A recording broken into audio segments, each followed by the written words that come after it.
"She's beautiful, Daddy." The overweight bride was mocked, until the cowboy's little girl claimed her. The little train whistle echoed across the dusty Wyoming valley, carrying with it the scent of coal smoke and hot iron. The year was 1887, and the small town of Willow Creek had gathered at the depot as they always did when the train came through. Packages, visitors, gossip, and, sometimes, wives arrived that way. Levi Carter, a tall cowboy with broad shoulders and a shadow of grief etched across his face, leaned against a wooden post by the station. His little daughter, Clara, clutched his calloused hand tightly. At 6 years old, Clara's dark curls framed a face that had long since grown wise to sorrow.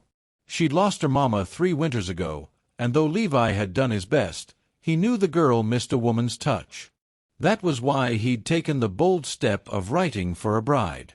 The folks in town had whispered about it.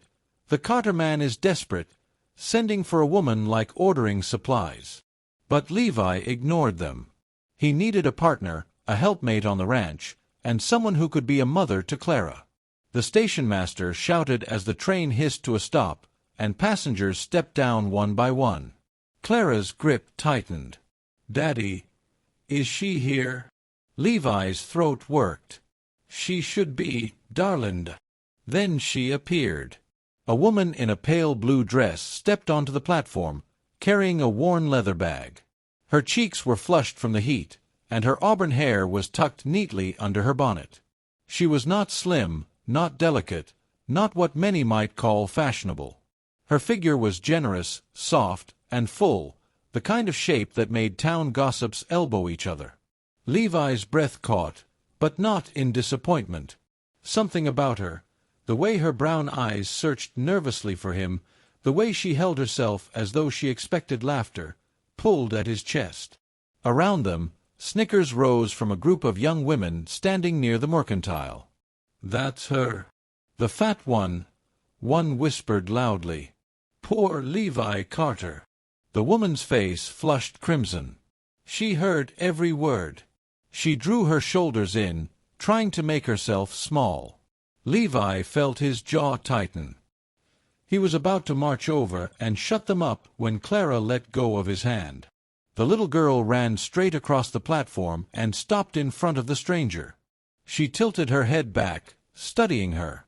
Then, in a voice sweet and sure, Clara announced, "She's beautiful, Daddy." The mocking whispers stopped cold. The woman's eyes filled with sudden tears, and she dropped her bag to kneel before the girl. "Hello, sweetheart," she whispered, her voice trembling. "I'm Margaret." Levi's heart clenched. In that one moment, watching his daughter reach out and touch the stranger's soft cheek as if claiming her, the cowboy knew this woman wasn't just someone he'd written to. She was meant to be here. The ride back to the ranch was quiet at first. Margaret, Maggie, as she preferred, sat stiffly in the wagon seat beside Levi. Clara nestled between them, chattering about ponies, chickens, and her favorite doll. Levi stole glances at his new bride. She kept her hands folded tightly in her lap, her eyes lowered. "Did you have a long journey?" he asked at last. "Yes, sir," Maggie replied softly. 2 days by rail. It gives a body time to think." Levi noticed how her voice caught, as though she was bracing for rejection. He wanted to ease her fears, but words had never come easy to him. He'd always been a man of work, not speeches. Clara broke the silence with a sudden giggle. She leaned against Maggie's arm. "You smell nice," she announced. "Like flowers." Maggie blinked, startled. Then a smile curved her lips, softening her whole face. "Thank you, darling. Your daddy told me he had a very special girl." He wasn't wrong. Levi swallowed hard, watching his daughter beam. When they reached the ranch, Maggie's eyes widened at the wide stretch of land, the rolling pastures dotted with cattle, the barn standing strong against the horizon, and the big house with its wraparound porch. "It's beautiful," she whispered. "It's hard work," Levi said, lifting Clara down from the wagon.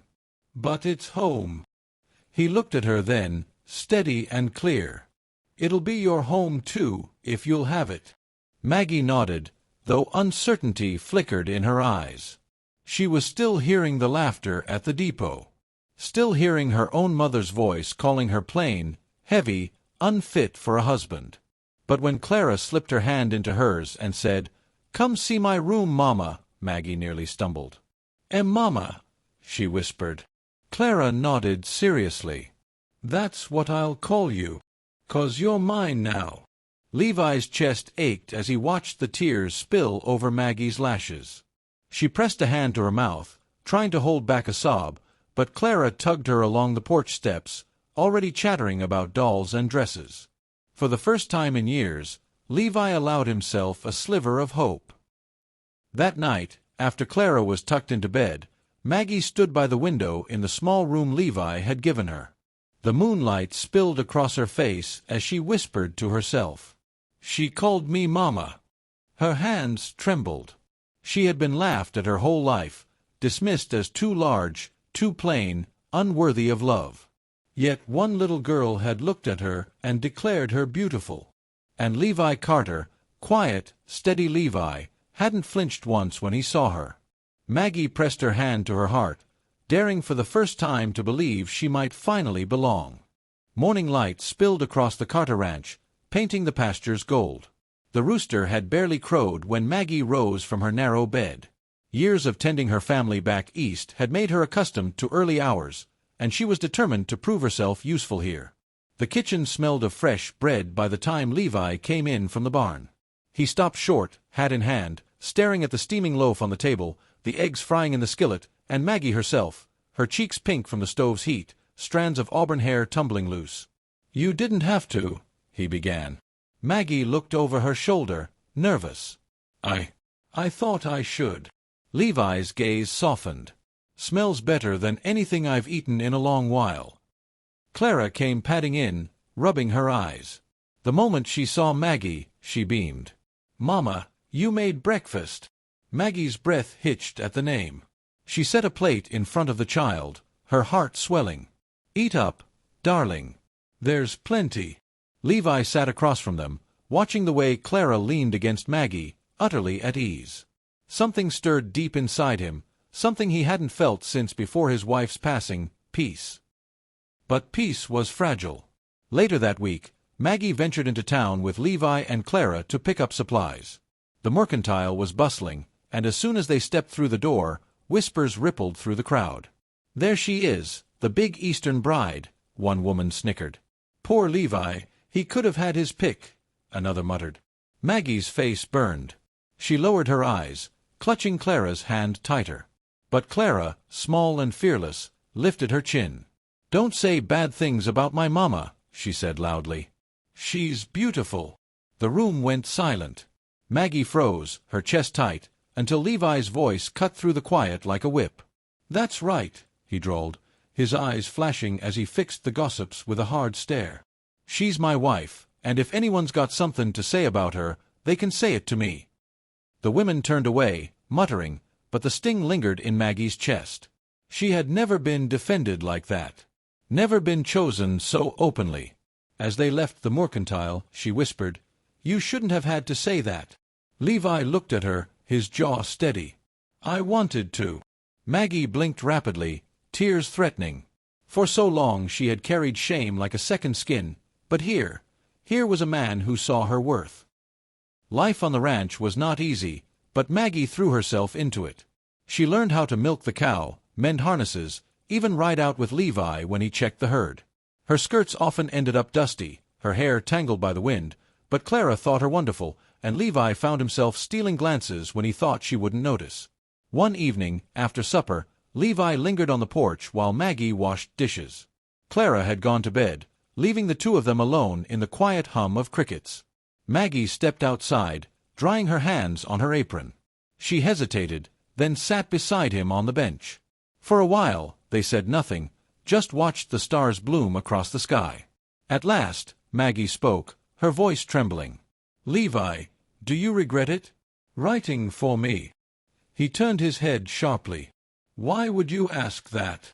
"Because," she wrung her hands together, "I hear the whispers."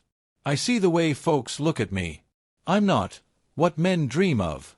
I know I'm not beautiful." Levi's chest tightened.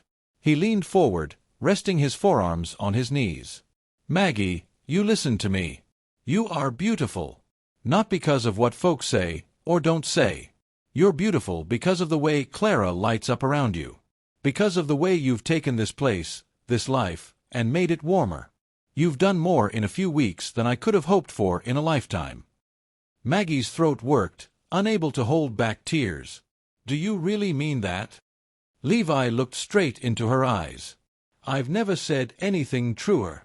The silence that followed was heavy with something unspoken, something neither dared yet name. But when Levi's hand brushed hers, rough fingers grazing soft skin, Maggie didn't pull away. Days turned into weeks, and the bond between them deepened. Maggie's laughter filled the ranch, Clara's giggles echoed with it, and even Levi found himself smiling more often. Yet doubt still lingered in Maggie's heart. One afternoon, she overheard two women near the well, whispering cruelly about her size, about how Levi must have settled. Maggie returned to the house, tears burning her eyes. Levi found her there, staring at the floor. "What's wrong?" She shook her head, but he caught her chin gently, lifting her gaze to his. "Don't you carry their poison," he said firmly. "They don't know you. They don't know how strong you are, how much you've given Clara and me. Let them talk. They don't matter." Her lips trembled. "But you deserve someone better." Levi's jaw clenched. He cupped her face, his thumb brushing away a tear. "Maggie, there is no one better. You're the one I prayed for. You're the one Clara prayed for. Don't ever doubt that." Maggie's breath hitched, her heart thundering. In his eyes she saw no pity, no shame, only truth. And in that moment, she believed him. The first snow fell early that year, blanketing the ranch in white. The three of them gathered by the fire, Clara nestled between them as Levi read from the good book. Maggie stitched quietly, her heart swelling with a peace she had never known. When Clara's eyes grew heavy and she drifted to sleep, Levi carried her upstairs. When he returned, he found Maggie still by the fire, her hands trembling with each stitch. He sat beside her, close enough that their knees touched. "Maggie," he said softly, "I know I'm not a man of fancy words. But I need you to hear this. I don't just want you here out of duty. I don't just need a wife for the ranch. I need you." Her breath caught. She looked at him, wide-eyed. Levi reached for her hand. "I love you, Maggie. Every bit of you. You've given me back something I thought was gone forever. Hope." Tears spilled down Maggie's cheeks. "Levi," her voice broke. "No one's ever said that to me." He pulled her into his arms, holding her close, strong and steady. "Then let me be the first, and the last." She clung to him, her heart bursting. And as the fire crackled, Maggie knew she had finally found where she belonged. Not just as a wife, not just as a mother, but as a woman loved wholly, fiercely, exactly as she was. Outside, the snow fell silently. Inside, love took root deep and unshakable. For the first time in her life, Maggie Carter believed she was truly beautiful.